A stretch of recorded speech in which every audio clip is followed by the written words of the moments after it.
हरे कृष्णा। तो चलिए आज मैं आप सभी को बताती हूँ 2025 में महाकुंभ कब है और कब हम किस तरह से महा स्नान करें। क्योंकि महाकुंभ में स्नान करने से पहले अगर जान लेंगे आप सभी ये सारी जानकारी और महाकुंभ में स्नान करने के नियम, तो आप जीवन में शुभ फलों की प्राप्ति करेंगे और जीवन में आएंगे शुभ परिणाम। तो चलिए जान लेते हैं महाकुंभ में स्नान करने से पहले हमें क्या क्या करना चाहिए, कौन कौन से नियमों का पालन करना चाहिए। तो अगर आप भी महाकुंभ में स्नान का प्लान बना रहे हैं तो स्नान से संबंधित इन नियमों को जरूर ध्यान में रखें जो मैं आप सभी को बताने जा रही हूँ। क्योंकि यह जीवन के लिए शुभ माना जाता है और महाकुंभ जीवन के हर इच्छाओं को, हर मर्यादाओं को और हर तरह के पापों को धो देता है। और महाकुंभ स्नान 2025 के आगाज में होने वाले महज 5 दिन ही बाकी हैं।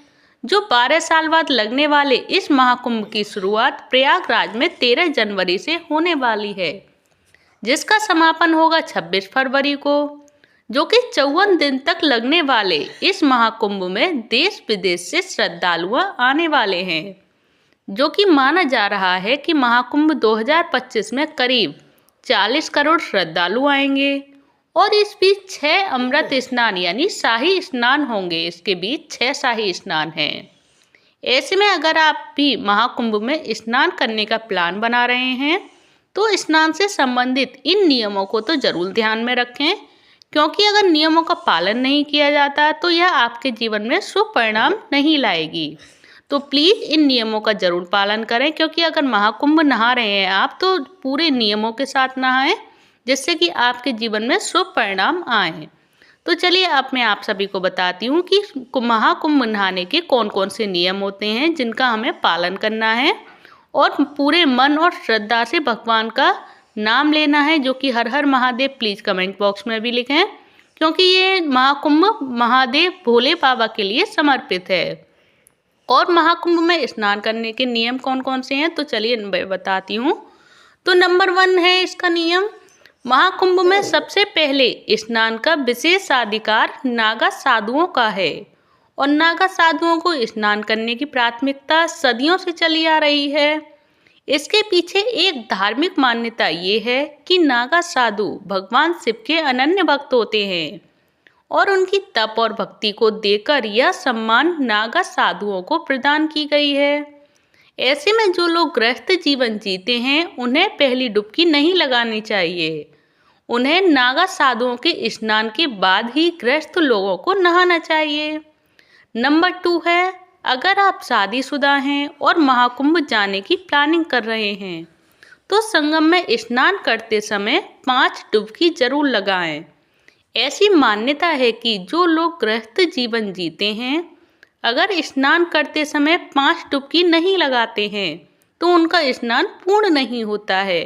तो इसलिए 5 डुबकी उन्हें अवश्य लगाना है महास्नान के लिए यानी शाही स्नान के लिए।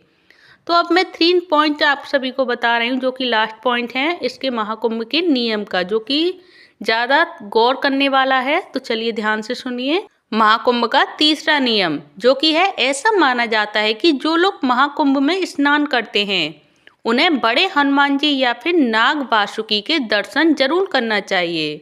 जो हनुमान जी हैं वो लेटे हुए हनुमान जी होते हैं जिनके दर्शन करना आवश्यक होता है। और स्नान के बाद इन दोनों में से किसी भी मंदिर का दर्शन नहीं किया जाता तो आपकी यह धार्मिक यात्रा अधूरी मानी जाती है। इसीलिए इन मंदिरों के दर्शन अवश्य करने चाहिए स्नान करने के पश्चात। वो है लेटे हुए हनुमान जी और नाग वासुकी के दर्शन अवश्य करना चाहिए इन मंदिरों में, क्योंकि इनके बिना हमारे शाही स्नान और महाकुंभ स्नान अधूरे रह जाते हैं। तो चलिए अब जान लीजिए महाकुंभ के जो अमृत स्नान यानी शाही स्नान की तारीखें हैं वो कौन कौन सी हैं, कौन कौन से दिन शाही स्नान है जिसमें हमें अमृत स्नान करना है, वो कब है, कौन सी डेट में है। तो चलिए ये भी मैं आप सभी को बता देती हूँ कि कौन कौन सी डेट को महास्नान है।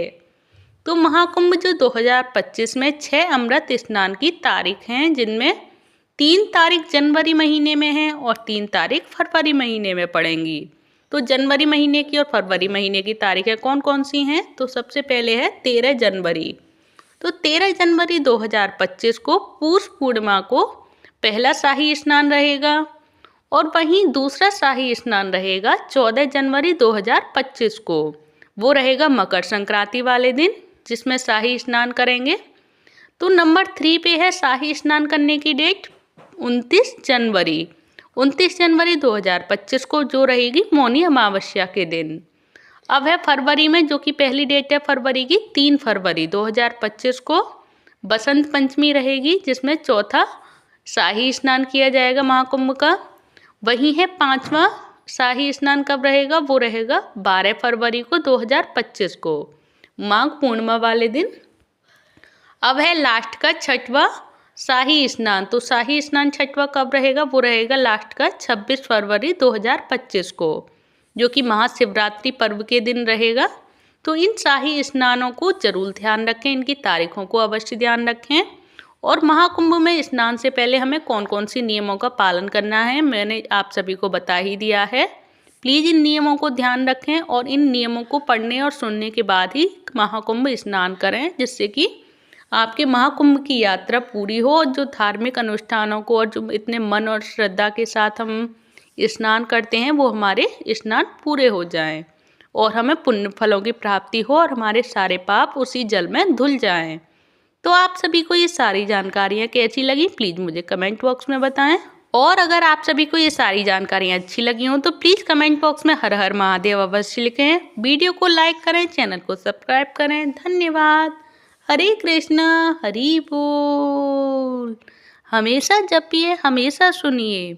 हरे कृष्ण कृष्ण कृष्ण हरे हरे। हरे राम राम राम हरे हरे। हरे कृष्ण, हरि बोल।